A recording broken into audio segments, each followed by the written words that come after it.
Okay, so I wasn't going to make this video, but I'm seeing a lot of people talk about this. Even people who wouldn't usually talk about this, like Vinny Portable or Tyrone Magnus. And I did watch both of Stevie Richards' videos on this, on these two wrestlers here. Um, and here's my video. Within what 2 days, WWE or TKO have released two legends, R-Truth and Carlito. And this is particularly shocking, like out of nowhere, because they've both been doing pretty okay. Both underutilized, like there's no tomorrow, but they've been doing pretty okay. Um, Before I even get into that, though, I did find out some good news when I was looking into this. I wish I wasn't spoiled, but oh well. It would appear Savio Vega is set to return at the WWE AAA event this weekend. That's great news. Uh, Why we're having three different shows, so whatever. Anyway, Carlito. So he originally came back around 2021 in the COVID Rumble where there was no audience, doing the Apple, and it's been, he was back. He had the good theme song, and it was great. He came back for one more match afterwards, and we didn't see him again until 2023. When I asked why, he said they didn't offer enough money. Okay, so he came back in 2023. Once again, he had like maybe one match as Carlito. Did he join the Judgment Day? But no, did he join the LWO, or what WWE calls the LWO? Are they still a thing? Um, and then he joined the Judgment Day. He's never really been Carlito, who's actually, as the name suggests, cool. And largely he's been comic relief, like they both are, him and R-Truth. But they've, like I said, been sort of wasting him. He'll crack a joke here and there, but usually he's in the background playing video games or something, which I ain't mad at. But still, he's easily, no question, the best talker in Judgment Day. But he's just been silent in the back playing video games, cracking jokes. Having a match once, maybe twice a month. I don't know. Um, I like Liv. Love to hear her talk. Love that laugh. But let's get real, Carlito. He's the best talker in that group, and they didn't utilize him like at all in that capacity. Uh, and I was particularly surprised about this because I literally read like the day before that he wanted a belt in his father's promotion of Puerto Rico, the legendary Carly Colon, in that promotion. So it looks like he has somewhere to go. I mean, he is their heavyweight champion. So, but yeah, it's insane. So the outcry for R-Truth was so great that even his former tag team partner Road Dogg sent out a tweet, very heartfelt tweet, talking about how he loves R-Truth but he doesn't care who knows it. And then he deleted it. Do it that way you will. And literally, when I say the outcry has been like crazy, I mean both sides, from the fans, from other wrestlers, and from wrestlers who were there, who are saying as much as they can without losing their own jobs, to wrestlers who aren't there anymore, like again Stevie Richards. Um, and literally no one knows why. What we do know is that he was hand selected by Triple H to be released. Some are saying, yeah, Triple H hand selected him, but it's probably just doing what TKO told him. I don't know. I wasn't there. But what we do know is Triple H handpicked him to be released for whatever reason. And this is just after he was had a match with John Cena as Ron Cena, which was hilarious and actually awesome.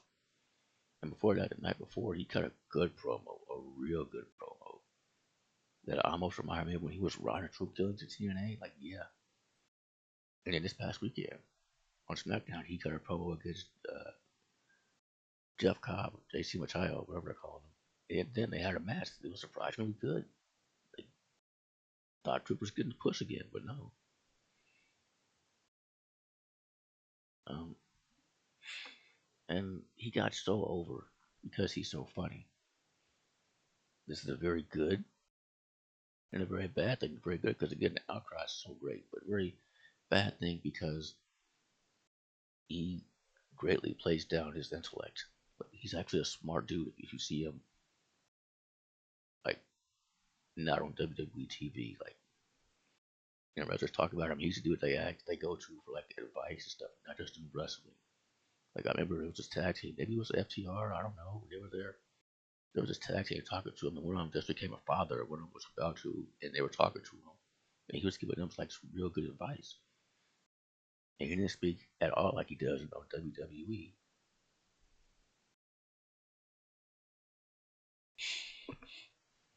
And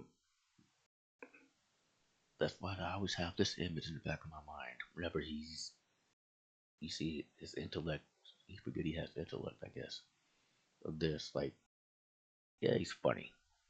I admit that fully. But this image always pops up in the back of my head.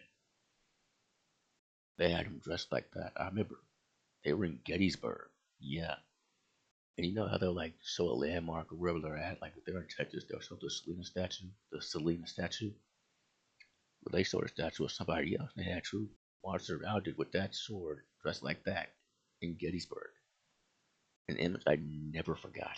No matter how hard it made me laugh. And all it did, man, it made me miss how good, realize how good he truly is. Miss how good he truly is.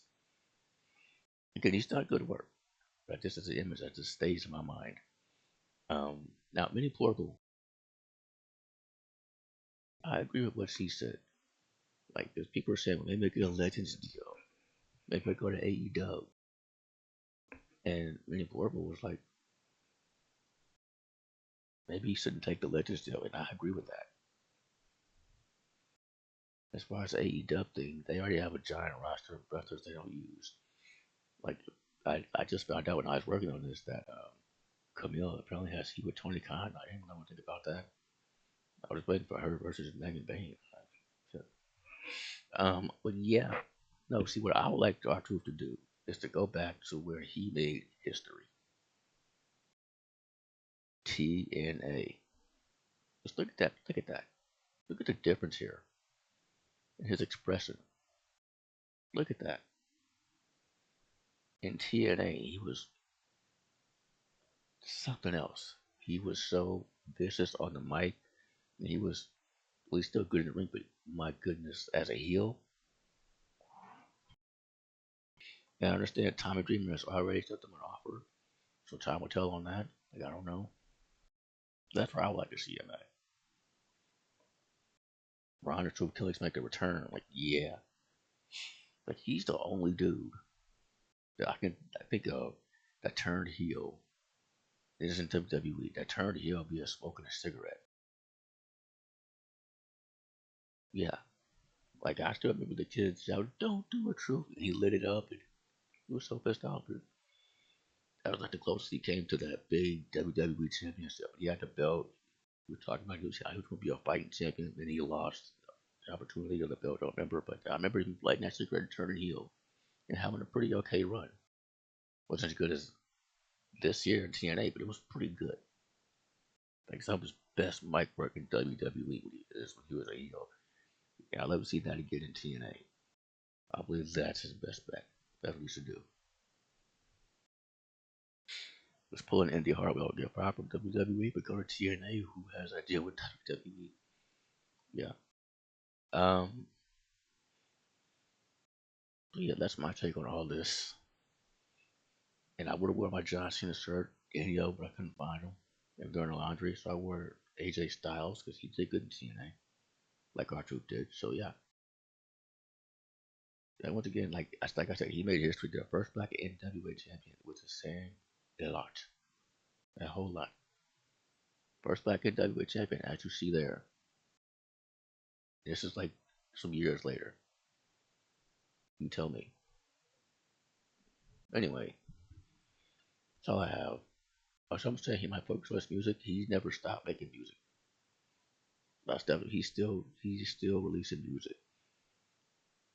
And I try and listen to it. It's not for me. My goodness, like he's doing with these newer artists are doing with the stuff on the voice and the repeating. It's like that's not for me. I'm glad he's doing positive stuff because we need more of that. I prefer his older stuff.